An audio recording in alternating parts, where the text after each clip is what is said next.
What emotion do you feel when you're going to approach someone you're very attracted to and there's an extremely high probability that she's going to tell you to disappear? Right, exactly, absolutely, because it's a real judgment, right? We're going to see a movie called Crumb where you'll see this in great detail. But it's a real judgment. It's like the best judgment is, well, I don't mind your physical presence, but your genes should definitely not survive another generation. Right, and that's sort of generally translated into, I think we should just be friends. Right, you know, and you can blow that off, and people do, and you have to, because it's part of being polite and civilized, but you know, let's make no mistake about it. There is no more fundamental judgment than that.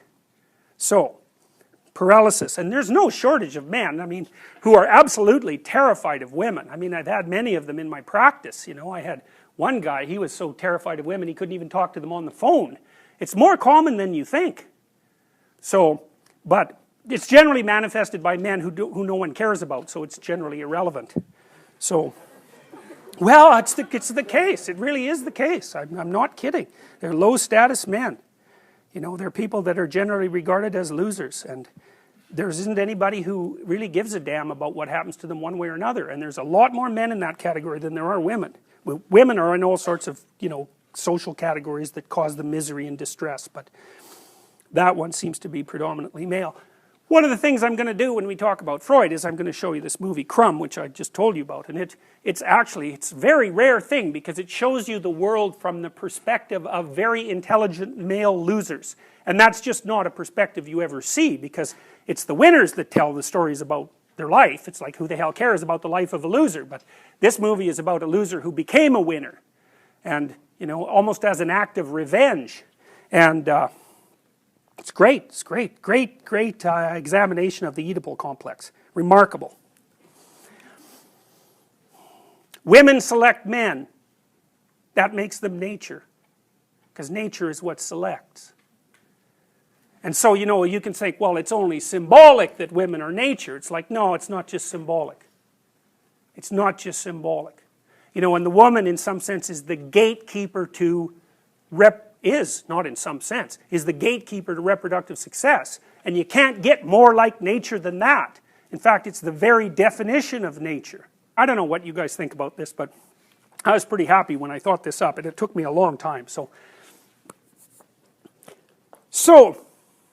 if you think about the world in Darwinian terms, right, it's a struggle for survival and reproduction, which are basically the same thing.